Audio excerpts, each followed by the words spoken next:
Municipal ఎన్నికల ఫలితాల విడుదల నేపథ్యంలో గుంపు మీడియా తప్పుడు కథనాలపై మరిన్ని వివరాలు మా ఇన్పుట్ ఎడిటర్ సూరజ్ అందిస్తారు. సూరజ్, అధికార లెక్కలతో గుంపు మీడియా బ్రోకర్ రాతల గుట్టు రట్టయింది కదా, ఏం చెప్తారు దీని గురించి? నిజం చెప్పాలంటే ఇవాళ కొన్ని పత్రికల్లో వచ్చిన తప్పుడు కథనాలు ప్రజల్లో బాగా నానాయని చెప్పాల్సి ఉంటుంది. తీవ్ర విమర్శలకు కూడా దారితీశాయని చెప్పేసి కూడా ఒక ఆరోపణ చాలా స్పష్టంగా వినిపిస్తున్న పరిస్థితి కనిపిస్తుంది. కేవలం ఒక పక్షపాత వైఖరితో ఈ కథనాలు ప్రచురితం అయ్యాయని చెప్పేసి అభిప్రాయం కూడా అటు రాజకీయ వర్గాల్లో ఇటు ప్రజల్లో కూడా బాగా నానుతున్న పరిస్థితి కనిపించింది. నిజం చెప్పాలంటే స్టేట్ ఎలక్షన్ కమిషన్ ను ఈ ఓట్ షేర్ డేటా ఇవ్వాలని అడిగినప్పుడు వాళ్ళు కొంత తప్పించుకునే ప్రయత్నం చేశారని చెప్పాల్సి ఉంటుంది. దీంతో టీ న్యూస్ వరుస కథనాలను ప్లే చేయాల్సిన పరిస్థితి తలెత్తింది.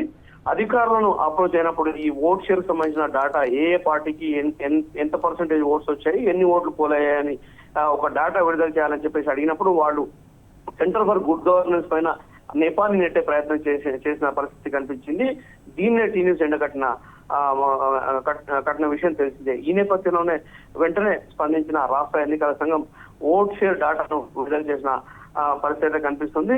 వరుస కథనాలు రావడంతో ఈ డేటాను రాష్ట్ర ఎన్నికల సంఘం విడుదల చేసింది. కాంగ్రెస్ కు పోలైన ఓట్లు 15,05,006 ఓట్లు కాగా 39.80 ఓట్లు కాంగ్రెస్ కు పోలయ్యాయి. దీన్నే ఇవాళ కొన్ని పత్రికలు 50% ప్రచురించిన పరిస్థితి కనిపిస్తుంది. అంటే ఏకంగా 11% పెంచి కాంగ్రెస్ కు అధికార పార్టీ అయినందున బాగా ఉదాయని చెప్పేసి కూడా పెద్ద ఎత్తున విమర్శలు తలెత్తున్న పరిస్థితి కనిపిస్తుంది. ఇక బీఆర్ఎస్ కు పోలైన ఓట్లు చూసుకుంటే కనుక 10,87,347 ఓట్లు పోలు కాగా ఓట్ల శాతం చూసుకుంటే 28.75% ఓట్లు పోలయ్యాయి. దీన్ని పూర్తిగా తగ్గించి చూపించే ప్రయత్నాలు కొన్ని వాళ్ళ పత్రికా సంస్థలు చేశాయని చెప్పేసి ఆరోపణలు వెలువెత్తున్న విషయం తెలిస్తే దీన్ని 10 నుంచి 15% చిత్రీకరించే ప్రయత్నాలు చేశాయి. ఇక బీజేపీకి పోలైన ఓట్లు 5,92,823 కాగా ఇది 15.67% ఉంటే దీన్ని 25% బీజేపీకి ఓట్లు వచ్చినట్టుగా ఇవాళ పత్రికల్లో కథనాలు ప్రచురితమైన విషయం తెలిస్తే ఇవన్నీ కూడా ఒక పక్షపాత వైఖరితో ఒక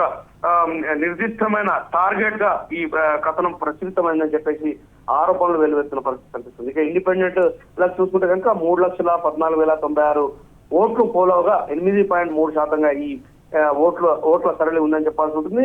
ఆల్ ఇండియా ముస్లిం ఎంఐఎం కు చూసుకుంటే కనుక 1,24,236 ఓట్లు పోలు కాగా ఇది 3.28% ఉంది. ఆల్ ఇండియా ఫార్వర్డ్ బ్లాక్ ఇవన్నీ కూడా తదితర వాళ్ళ దావాష పద్ధతిలో ఓట్ల శాతం 1.5గా ఉన్న పరిస్థితి అయితే కనిపించాయి. మొత్తం మీద చూసుకుంటే కనుక ఇవాళ పత్రికా కథనాలు పూర్తిగా తప్పు అని ప్రజల్లో చాలా బలంగా ఒక సమాచారం అయితే వెళ్ళిందని చెప్పాల్సి ఉంటుంది. కాంగ్రెస్ కు 39% మాత్రమే ఓటింగ్ రాగా 50%గా చిత్రీకరించడం, బీఆర్ఎస్ కు 29% దాదాపుగా ఓటింగ్ ఓట్లు పోల్కాగా దాన్ని మరీ తక్కువగా చిత్రీకరించే ప్రయత్నం. ఇక బీజేపీకి వచ్చింది 15% ఓట్లు అయితే దాన్ని 25%గా చూపించే ప్రయత్నాలు చేయడంతో ఇవాళ కొన్ని మీడియా సంస్థల తప్పుడు కథనాల భాగవతం బయటపడిందని చెప్పాల్సి ఉంటుంది.